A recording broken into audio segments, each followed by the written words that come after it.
আসসালামু আলাইকুম রহমতুল্লাহ। যদি আপনি এই ভিডিওতে উল্লেখিত 3টি নিশানি বা সংকেত আপনার জীবনে অনুভব করেন, তাহলে জেনে রাখুন যে আল্লাহ তাআলা আপনার জীবনের কঠিন পরীক্ষাগুলো শেষ করতে চলেছেন। আপনার রবের উপরে ভরসা রাখুন এবং তাঁর উপরে সন্তুষ্ট থাকার চেষ্টা করুন, কারণ আমাদের পরিকল্পনা রবের পরিকল্পনার কাছে কিছুই নয়। তিনি সর্বশ্রেষ্ঠ পরিকল্পনাকারী। আমরা হয়তোবা ভুল করতে পারি, কিন্তু তিনি কোনো ভুল করেন না।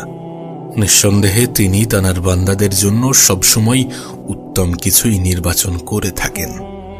আমরা যে মনে করি না যে জীবনের কঠিন পরীক্ষাগুলো মনে হয় আর শেষ হবে না, কিন্তু প্রকৃত অর্থে আল্লাহ পাক যে কোনো পরীক্ষায় একটা নির্দিষ্ট সময়ের জন্য দেন, এবং সত্যি বলতে যে কোনো পরীক্ষা বা যে কোনো খারাপ পরিস্থিতিরই সমাপ্তি আছে।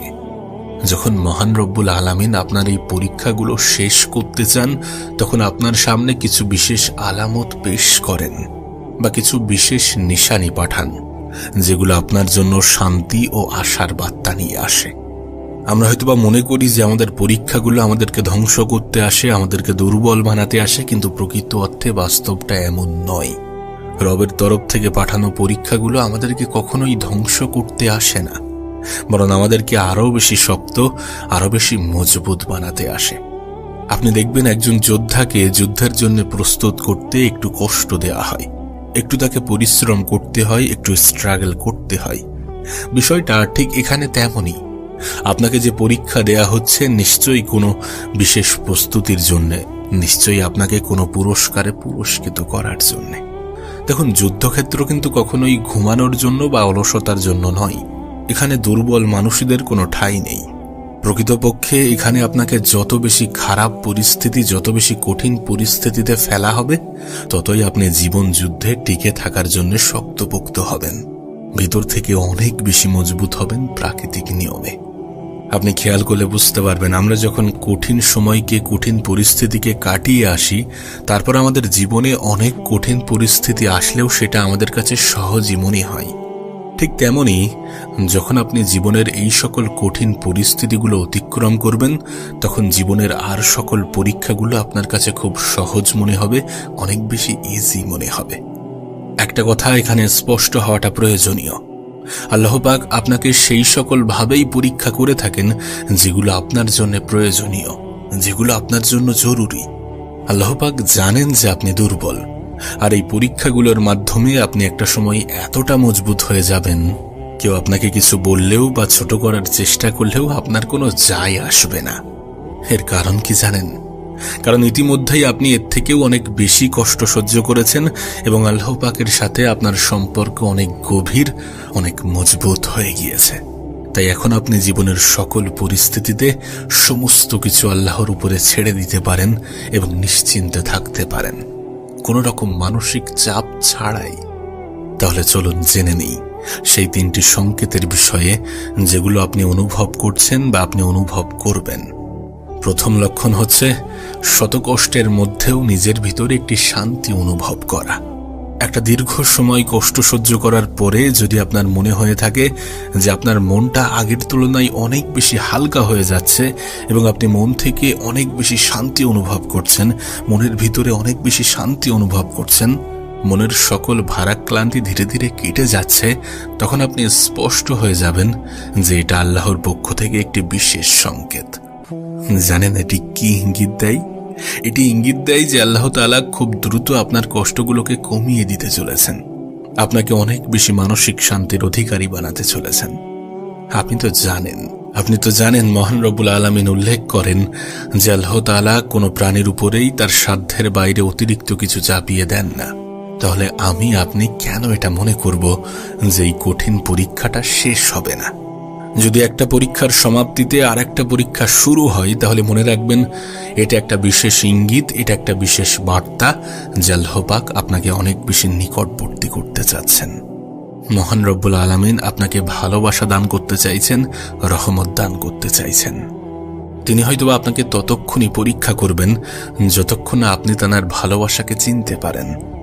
তবে মনে রাখবেন যে পরীক্ষা যদি একটা দীর্ঘ সময় ধরে আসে, একটা দীর্ঘ সময় ধরে হয়, তার মানে এমনটা নয় যে আল্লাহ পাক আপনার উপরে নারাজ, জীবনের অনেক পরীক্ষাতে আমরা এটা মনে করি যে আমাদের আল্লাহ বুঝি আমাদেরকে শাস্তি দিচ্ছে, কিন্তু বিষয়টা এমন কেন ভাবছেন আপনি? জীবনের বেশিরভাগ পরীক্ষাগুলো আমাদের জন্য শাস্তি স্বরূপ আসে না, বরং আল্লাহ পাক আমাদেরকে মহব্বতের সহিত বেছে নিয়েছেন। এবং সত্যি বলতে এটা হওয়ার সম্ভাবনা অনেক বেশি যে আপনার এই পেরেশানির জন্যই, আপনার এই পরীক্ষার জন্যই আপনি ভাগ্যবান। আসলে আমরা এটা ভুলে যাই। আমরা ভুলে যাই যে দুশ্চিন্তা মুমিনের জন্য একটি নিয়ামত। যদি আল্লাহ পাক আমাদেরকে এই পরীক্ষাগুলো না নিতেন, তাহলে কিভাবে আমরা আল্লাহর সাথে যুক্ত হতাম? মহান রব্বুল আলামিন পরীক্ষার জন্য তার সৎ বান্দাদেরকে বাছাই করে নেন। তাই আপনার কাছে অনুরোধ করতে চাইব যে নিজের উপরে সন্দেহ করবেন না। নিজের উপরে সন্দেহ করাটাও কিন্তু একটা গুনাহ, একটা অপরাধ। বিশ্বাস করুন, যে দিনের জন্য আপনি অপেক্ষা করছেন সেই দিন আপনার খুবই নিকটে। 2 নম্বর লক্ষণ, আপনি যা চাইছিলেন সেটাই আপনার জীবনে দেখা দিচ্ছে। যদি হঠাৎ করেই আপনার মাথায় ইতিবাচক চিন্তা আসা শুরু করে এবং ধীরে ধীরে আপনার দোয়াগুলো কবুল হওয়া শুরু করে, হতে পারে সেটা ছোট কোনো ভাবনা, ছোট কোনো ইচ্ছা, কিন্তু তারপরেও এটা নিশ্চিত যে আল্লাহ তাআলা আপনার পরীক্ষাগুলো খুব দ্রুত শেষ করতে চলেছেন। রাসূলুল্লাহ সাল্লাল্লাহু আলাইহি সাল্লাম বলেন, যখন কোনো বান্দা আল্লাহর কাছে দোয়া করে তখন 3টি অবস্থানের একটিতে আল্লাহ পাক তার দোয়া কবুল করেন। প্রথমত, তিনি তার চাওয়া বস্তু তৎক্ষণাৎই দিয়ে দেন। দ্বিতীয়ত, তার জন্য আরো বিশেষ কিছু, আরো ভালো কিছু সংরক্ষণ করে রাখেন। এবং তৃতীয়ত, সেই দোয়ার পরিবর্তে তার জীবন থেকে কিছু বিপদ আপদ বা কিছু বালা মুসিবত দূর করে দেন। আপনি নিশ্চয়ই শুনেছেন মহান রব্বুল আলামিন বলেন যে তোমার রব তোমাকে অচিরেই এমন কিছু দান করবে যাতে তুমি সন্তুষ্ট হয়ে যাবে। একবার ভাবার চেষ্টা করুন, আল্লাহ পাক যদি কাউকে সত্যি শাস্তি দিতে চাইতেন তাহলে তাকে কি কখনোই সমস্যা থেকে বার করতেন? যদি তিনি শাস্তিই দিতে চাইতেন তাহলে সকল বিপদগ্রস্ত মানুষগুলো কিন্তু আজীবন বিপদই বয়ে বেড়াত। কিন্তু মহান রব্বুল আলামিন কখনোই এমনটা করেন না। আল্লাহ পাক উদ্দেশ্যহীনভাবে বা অযথাই কাউকে সারা জীবনের জন্য দুঃখ কষ্টে রাখেন না। এই বিষয় নিয়ে আল্লাহ পাক নিজেই কোরআনে উল্লেখ করেছেন, নিশ্চয়ই কষ্টের সাথেই রয়েছে স্বস্তি। সত্যি বলতে, যার চাওয়া আল্লাহ পাকের পছন্দ হয়, আল্লাহ পাক তাকে একটু দিতে দেরি করেন, কারণ তিনি এটা খুব ভালো করেই জানেন যে চাওয়া পূরণ হয়ে গেলে মানুষ কত দ্রুত ভুলে যায়। এই বিষয় নিয়ে আল্লাহ পাক নিজেই বলেছেন যে মানুষ যখন কোনো বিপদে পড়ে তখন সে শুয়ে বসে যে কোনো অবস্থাতেই আমাকেই আহ্বান করে, কিন্তু যখন আমি তার কষ্টগুলো দূর করে দিই তখন সে এমনভাবে চলে যায় যেন সে কখনোই আমাকে বিপদের জন্য ডাকেনি। সত্যি বলতে, আমরা মানুষরাও যে কতটা অকৃতজ্ঞ সেটাই আয়াতের মধ্যে অনেক বেশি স্পষ্ট হয়ে যায়। আল্লাহ পাক কোনো কিছু আমাদেরকে দিতে দেরি করলে আমরা আল্লাহর উপর থেকেই ভরসা হারিয়ে ফেলি।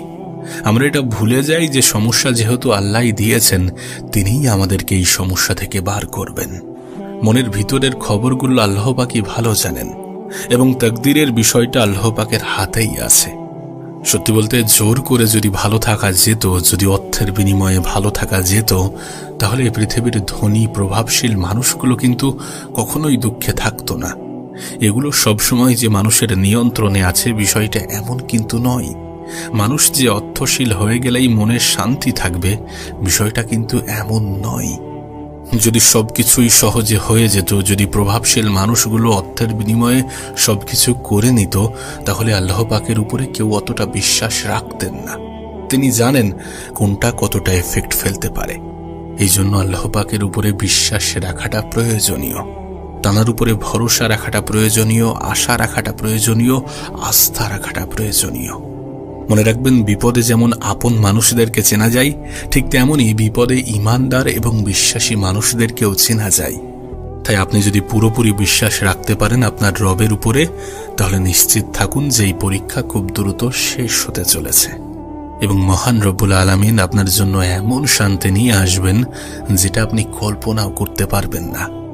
আর এই সব কিছু জানার পরেও যদি আপনার মনে সন্দেহ, সংশয় তৈরি হয়, যদি আপনি নিজেকে প্রস্তুত না করতে পারেন, তাহলে জেনে নিন যে আপনি আল্লাহর সাহায্য পাওয়ার জন্য মন থেকে প্রস্তুত নন। আল্লাহ পাকের সাহায্য পেতে হলে শুধুমাত্র মুখের বিশ্বাসই যথেষ্ট নয়, মুখের কথাটাই যথেষ্ট নয়, কারণ তিনি আমাদের অন্তর দেখেন, আমরা অন্তর থেকে কি ফিল করছি সেটা অনেক বেশি গুরুত্বপূর্ণ। আল্লাহর ফয়সালার উপরে মন থেকে রাজি থাকাটাই হচ্ছে তাওয়াক্কুল। 3 নম্বর লক্ষণ, জীবনে নতুন কোনো সুযোগ আসছে যেটা আপনি কল্পনাই করেননি। হয়তো একটা সময় আপনার হাতে সুযোগ ছিল, অপশন ছিল, কিন্তু সেটাকে আপনি কাজে লাগাতে পারেননি বা সুযোগটা হাতছাড়া হয়ে গেছে। কিন্তু এর পরেও কোনো না কোনো ভাবে আবারও এক নতুন সুযোগ আসছে। এর অর্থ একটাই, আর সেটা হচ্ছে মহান রব্বুল আলামিন, আপনার রব আপনাকে সাহায্য করতে চাইছেন। সত্যি বলতে জীবনের কঠিন সময়গুলো আমাদের ধৈর্য এবং ঈমানকে আরো বেশি দৃঢ় করতে শেখায়। বাস্তবে কঠিন সময়গুলোতে আল্লাহ পাকের কাছে ফিরে যাওয়াই কিন্তু আমাদের সফলতার একমাত্র চাবিকাঠি। নবী পাক সাল্লাল্লাহু আলাইহি ওয়াসাল্লাম বলেছেন, মুমিনের অবস্থা কতটা বিস্ময়কর, তার সব কাজই কল্যাণময়। যদি তার জীবনে ভালো কিছু ঘটে তাহলে সে আল্লাহর শুকরিয়া আদায় করে, এতে তার জন্য আরো বেশি কল্যাণ রয়েছে। আর যদি কোনো কারণে তার ক্ষতি হয়, এতে সে ধৈর্য ধারণ করে, আর এটাতেও তার জন্য কল্যাণ রয়েছে। তাই বলছি, জীবনের সকল অবস্থাতে আল্লাহ পাকের শুকরিয়া আদায় করুন এবং ধৈর্য ধরে আল্লাহ পাকের রহমতের জন্য অপেক্ষা করুন। ইবাদত এবং দোয়া চালিয়ে যান, কারণ এটি আল্লাহ পাকের নৈকট্য লাভের, আল্লাহ পাকের নিকটবর্তী হওয়ার একটা বিশেষ সময়, যেটা হয়তোবা বারবার আসবে না। জীবনের যে কোনো সুযোগকে আল্লাহ পাকের বিশেষ দান বা রহমত হিসেবে অ্যাকসেপ্ট করুন।